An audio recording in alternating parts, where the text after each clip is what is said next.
Tehotenstvo je obdobie veľkých zmien. Zvýši sa nám objem krvi až o liter, hustnú nám vlasy, ale výraznou zmenou prechádza aj naša koža. O tom, s čím rátať a ako sa o seba postarať aj v tomto výnimočnom období, sa pozhovárame so skúsenou dermatologičkou Michaelou Blažko. Presne to by mali vyhľadať tie tehotné ženy, ktoré majú akné, kožného lekára, odborníka a nespoliehať sa na dobré rady kamošky, susedy alebo iných neoverených zdrojov. Moje meno je Tatiana Kubišová a vy počúvate podcast Každá sme svoja, ktorý vám prináša 101 drogéria. Vítajte, pani doktorka. Dobrý deň. Spomínate si na niektoré zmeny na koži v tehotenstve, ktoré vás ako odborníčku zaskočili? Príjemne. Áno, bolo to najmä, ja som teda sledovala u mňa tie vlasy, že sa mi veľmi zlepšili a nevypadávali mi, aj boli také živé, ako niekedy bývali. Tak to bola taká pozitívna zmena. No a čo sa týka niečoho negatívneho, tak to si tiež spomínam, ale to bolo až úplne na záver tehotenstva, že som mala extrémne opuchnuté nohy. Ale našťastie sa mi nevytvorili ani žiadne strie a nevytvorila sa mi ani žiadna hyperpigmentácia, lebo už som vedela, že čo mám a čo nemám robiť. Výborne. Tie vlasy, to si spomínam aj ja, ale za to po pôrode som prišla o polovicu z nich. Áno, aj ja, a to si pamätám tiež veľmi, aká som bola z toho vystresovaná. A áno, išla som k prvej kaderničke, ktorú som stretla a to tiež nedopadlo dobre. No ja som išla z dĺžky vlasov, ktoré som mala po pás, po ramena. A nevedela som si na to ani za svet zvyknúť. Ale už to bolo v hodine 12, ale potom začali rašiť také tie malé páperka a chodila som chvíľu ako slniečko. Áno. Bolo to smiešné. Nová úroda. Áno, ale tak som sa z toho tešila vyslovene. Čiže vlasy super, strihy sme sa báli asi všetky. Áno. A ja si pamätám, ako som si dôkladne natierala brucho a nakoniec mi praskla koža na prsiach. Áno, no. Čiže a to som nevedela nejako ovplyvniť, lebo aj to som si natierala a to som aj netušila, že podľa mňa to nebolo až také tragické, hej, že toto zväčšenie, ale predsa len tá koža nestihla to. Nestihla sa prispôsobiť. Takto prudko, presne tak. No, tak áno, koža má nejakú kapacitu, elasticitu, a čiže pružnosť, ale aj pevnosť. A podľa toho, či ešte tá koža skôr suchšia, alebo normálna, alebo masnejšia, tak to sú všetko faktory, ktoré ovplyvnia aj to, či tie strie vzniknú alebo nie. Aj to, aký hmotnostný nárast máme. Pokiaľ je to vyslovene skokom, tak tá koža sa nestihne prispôsobiť a roztrhá sa. Ja som práve, že vôbec nemala hmotnostný nárast. To tak prišlo. Ja si tak stále myslím, že to je jemnejšia bola, presne. Tým pádom sa roztrhala, no to je vlastne tá stria. Áno, a dlho to trvalo, že to bolo také začervenané miesta a dlho to trvalo, to vyblodalo. Nie je to vidieť, len to cítim, keď si tá ďal prejdem. Tak chvála Bohu, lebo niektoré ostávajú dosť dlho viditeľné a naozaj tie čerstvé strie sú rúžové alebo červené a väčšinou také širšie. A potom postupne vekom, zvyčajne to trvá 2 alebo viac rokov, vyblednú, stenčia sa, sú menej viditeľné, iba také striebriste alebo perleťové, takže našťastie nie sú až také nápadné. Áno, a my od nich vieme a tak aspoň máme spomienku. Áno, čiže potrebujeme si natierať tú kožu na celom tele, čiže nie len na brúšku, ktoré sa zväčšuje, ale aj oblasť prsníkov, prípadne aj ramien. To sa môže stať, áno, aj stehna, zadok, presne tak.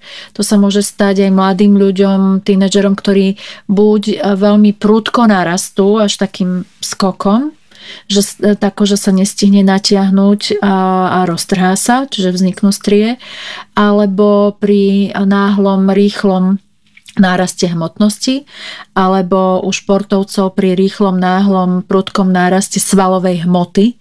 Tá koža nestihne obopnúť tú narastajúcu hmotu bez toho, aby sa nepotrhala. Čím sa máme natierať, lebo to je veľká téma. Keď ja som bola tehotná, teda prvýkrát, to je 20 rokov dozadu, a tak akože tam hovorili, že iba prírodné olejčeky, tak som chodila do špecializovaného obchodu, ešte neboli žiadne e-shopy, aby som si ho zakúpila a akože tým som sa skúšala. Myslela som si naozaj, že robím najlepšie, ako viem. No, oleje sú fajn, ale treba si uvedomiť, aby sme ich nenašali teda nie na suchú kožu, ale na vlhkú kožu, či už po kúpeli bezprostredne po sprche, alebo je lepšie si ich primiešať do nejakého krému alebo telového mlieka a tak naniesť, alebo najprv nejaký krém a potom olej, lebo olej je látka s okluzívnym charakterom, to znamená, že uzavrie na tej koži, čo tam aktuálne je. Ale zase, keď sme dostatočne zvlhčení, dostatočne zhydratovaná tá koža, tak ten olej je fajn, lebo tú hydratáciu tam uzamkne a menej vlastne sa odparuje, takže je to intenzívnejšie celé, ale nie olej priamo na suchú kožu, lebo ju proste tam uzavrie tú suchosť, ktorá tam aktuálne je. Chybu. Tak zrejme tam bola tá chyba. Ja som používala bežné telové mlieka, možno vtedy som zintenzívnila ich používanie a množstvo a aj typ, že som si vyberala vyslovene také skôr balzámy na suchú kožu alebo bariérové krémy, čiže z tých oblastí dermatokozmetiky. No výborne, tak aspoň vieme teraz. Áno, ale je vhodné použiť aj niečo, čo má prídavok koenzýmu Q alebo vitamínu E, nejakých antioxidantov, vitamínu C. Netreba sa toho báť ani v tehotenstve, určite nie. Niektoré ženy v tehotenstve vyslovene žiaria a iné sa trápia s akné a tmavými škvrnami na tvári. Naše staré mamy mali svojské vysvetlenie, ktoré iste poznáte. Krásna žena mal mať podľa nich chlapca a naopak dievčatko vraj uberalo matke na kráse. Čo je za týmito očividnými zmenami v skutočnosti? Hormóny. Sú za tým hormóny a nedá sa to úplne určiť podľa pohlavia, že jednoznačne povedať, že žena, ktorá čaká chlapca, bude krajšia a nebude mať akné napríklad alebo iné zmeny a naopak, že žena, ktorá čaká dievčatko, tak bude automaticky škarečia a výražková a neviem aká. No, kto poteší, pravda? Áno. No ale za väčšinu zmien naozaj môžu práve tie hormóny, ktoré sa v gravidite výrazne ich pomer a hladiny zmenia, hlavne v prospech estrogénov, ale môže tam byť u niekoho aj nadbytok androgénov, čiže tam môže byť skôr to akné, tie estrogény skôr nám napríklad zlepšia vlasy, ktoré nejakým spôsobom vylepšia natoľko, že oni nevypadávajú. Ten bežný rastový cyklus vlasu je taký, že vlasy rastú asynchrónne, to znamená, že vypadávajú a rastú v rôznych fázach. Každý vlas je v inej fáze, alebo 80-85% vlasov je vo fáze aktívneho rastu, čiže v tej anagénnej. Pár percent je v takej prechodnej katagéne, že kde už nerastú, ale ešte nevypadávajú a zhruba tých 10-15% maximálne by malo byť v tej telogénnej fáze vypadávania a v gravidite je táto fáza ako keby preskočená, čiže tie vlasy nevypadávajú, preto ich máme hustejšie a potom príde ten šok, že po pôrode, keď sa zmení hladina estrogénu aj ostatných hormónov, naraz vypadne aj to množstvo vlasov, ktoré sme si našporili za tých 9 mesiacov. Čiže to sú stovky tých vlasov, ale toto je stav, ktorý sa aj sám upraví a pokiaľ nás to príliš stresuje, tak môžeme začať používať niečo, čo je vhodné v období dojčenia, ale príroda to dokáže zariadiť aj sama, že sa tie vlasy a vlasový cyklus zase obmenia a dostanú do normálu. Výborne. Je bezpečné počas tehotenstva používať retinoidy či kyseliny na pleť, aby sme predišli pigmentovým škvrnám? Retinoidy nie. Tie sa v gravidite neodporúčajú nanášať vôbec v žiadnej forme a počas celej gravidity. No a čo sa týka iných aktívnych látok, tak určite môžeme používať antioxidanty, vitamín C, vitamín E a určite môžeme používať kyselinu hyaluronovú, koenzym Q10, ceramidy. Sú neškodné v podstate aj v tomto období. Čo si myslíte o používaní prírodnej kozmetiky počas tehotenstva? Je to lepšia voľba? Ja si nemyslím, že je to lepšia alebo horšia voľba niečo, ale pokiaľ teda sme na tú bylinnú kozmetiku, prírodnú kozmetiku zvyknuté, tak ju používajme. Ale tým, že sa mení tá hormonálna hladina v organizme ženy, môžeme na to zareagovať nejakým spôsobom, ale nemusíme. Čiže ak by som bola ja na takom mieste, tak išla by som si kúpovať napríklad v gravidite nový krém, ktorý by bol s bylinnými extraktami, prírodný, tak by som si ho najprv vytestovala. Čiže by som si ho naniesla v primeranom množstve na vnútornú stranu predlaktia a počkala by som 48 hodín, že čo sa tam deje, až 72 hodín. A keď by sa nedialo nič, tak by som ho použila na väčšiu plochu a ak by došlo k svrbeniu alebo začervenaniu, tak by som ho rozhodne nepoužila. Takže toľko sa nemáme sprchovať? No to jedno poličko, ktoré si môžeme aj obkresliť nejakou fixkou, aby sme vedeli, kde sme ho naniesli, tak to si naozaj neumývajme. Áno. Dobre, takže to prekryť, keď ideme do sprchy. Ostatné si môžeme umývať. Vynikajúco. Čiže tehotenstvo môže byť aj také obdobie, kedy sa namení celé telo, samozrejme aj pleť a môžeme si testovať a prísť možno aj na niečo nové, že čo nám akurát v tom období vyhovuje. No ale niektoré ženy naozaj, ako sme spomínali, môžu mať až akné, čo je dosť nemilé prekvapenie. Čo sa s tým dá robiť v tehotenstve? Vie im pomôcť kožná lekárka?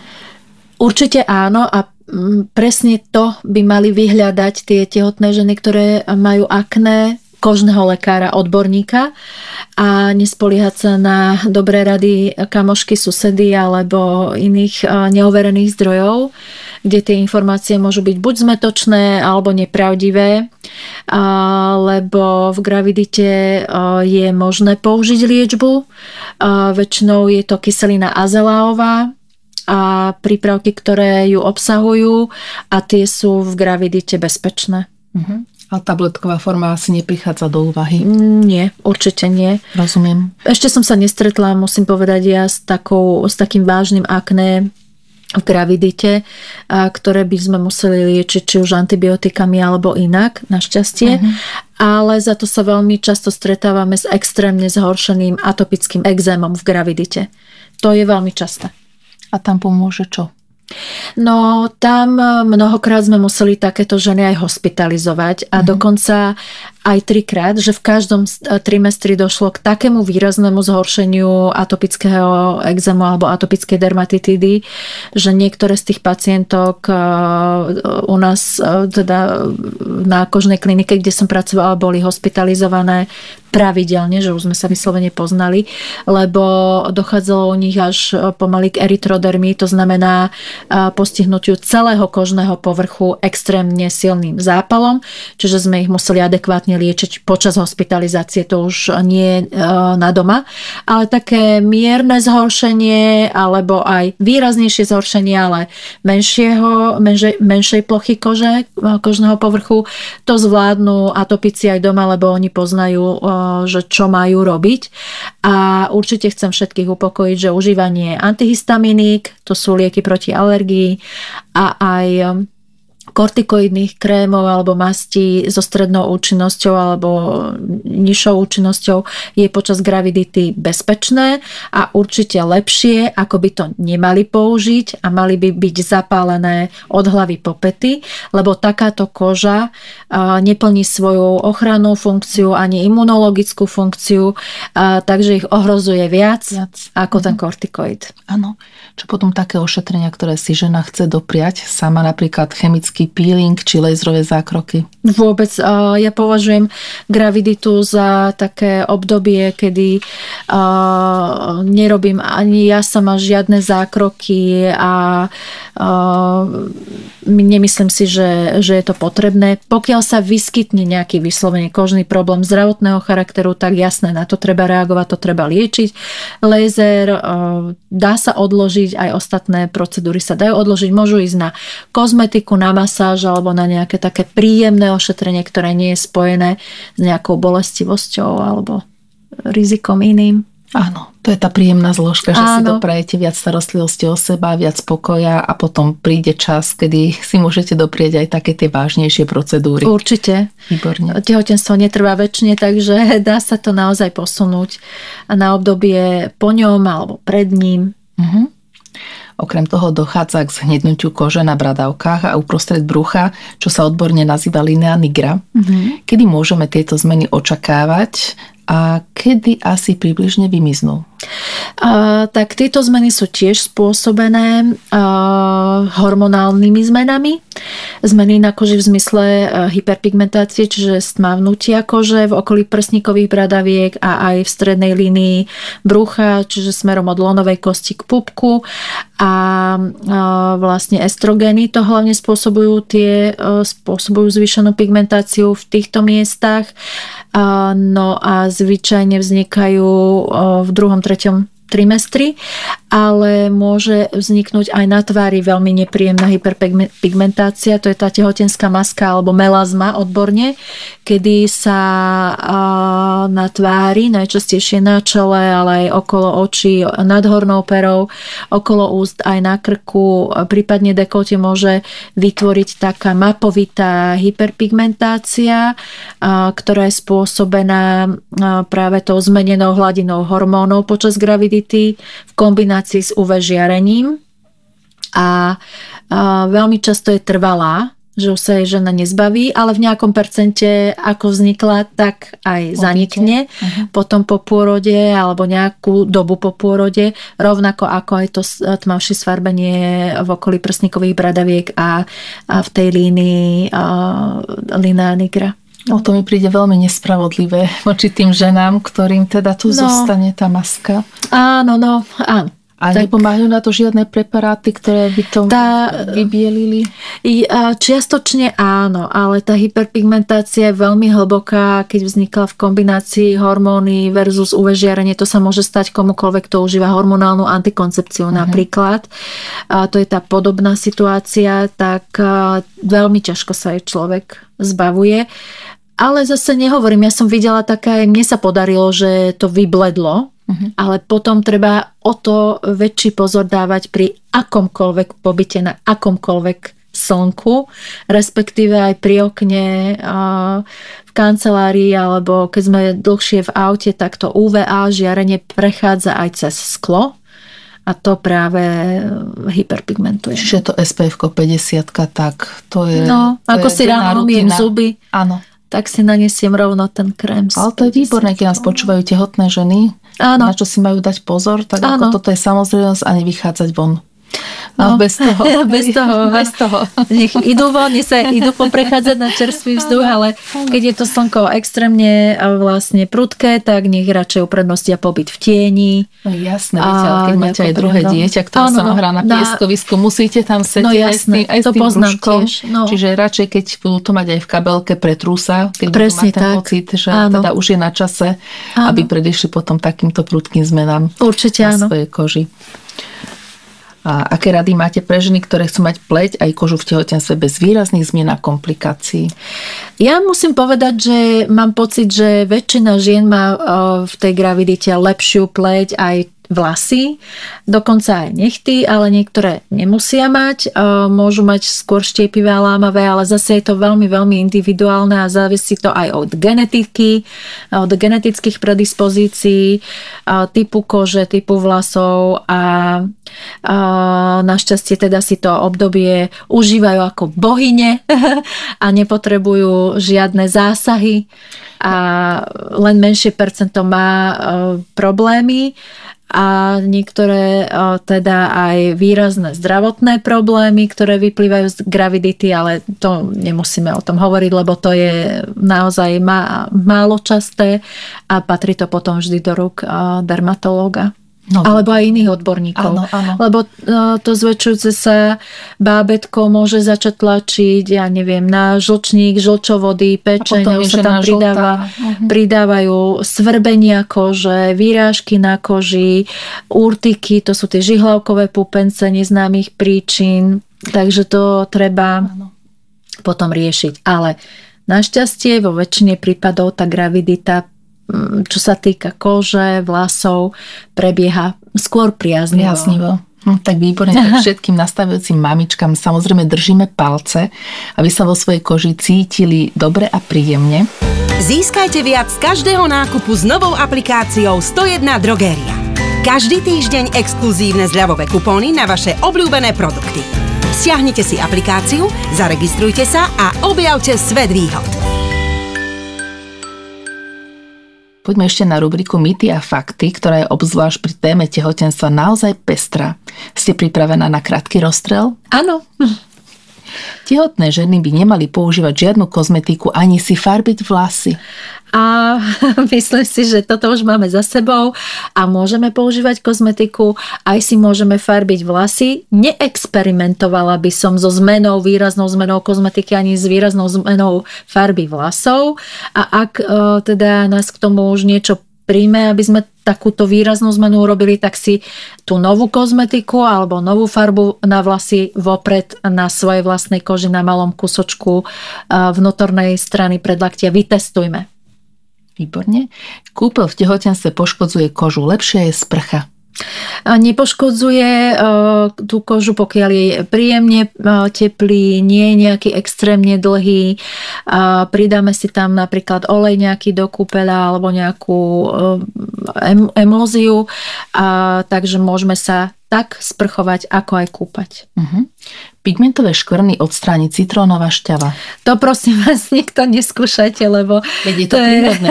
Áno, chemicky ošetrené, prírodné, všetko je chemická zlúčenina aj my, takže tá citrónová šťava skôr, tá vysoko koncentrovaná citrónová šťava skôr môže spôsobiť hyperpigmentáciu, pretože tú kožu podráždi natoľko, že sa zapáli a následne vznikne pozápalová hyperpigmentácia, ktorá je spomedzi všetkých hyperpigmentácií v spoločnosti najčastejšia. A to nechceme. To sa je tiež dosť ťažké zbaviť, lebo je hlboko.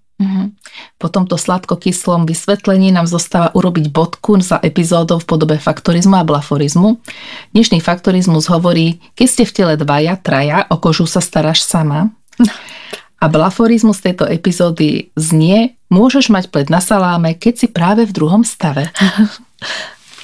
Nastávajúcim mamičkám snáď už len poradím, aby si stiahli inovatívnu mobilnú aplikáciu 101 drogéria pre ešte výhodnejší nákup. A môžete si v nej rovno zvoliť možnosť, že kupujete produkty pre deti do 3 rokov. Jednoducho sa vám apka oplatí a je s ňou aj zábava. Ďakujem, že ste si dnešnú tehotenskú epizódu vypočuli až do konca a tešíme sa na vás aj na budúce spolu s pani doktorkou Michailou Blažko. Teším sa aj ja. Dovidenia. Moje meno je Tatiana Kubišová a pamätajte, že každá sme svoja, aj keď sme v druhom stave. Majte sa svojsky dobre.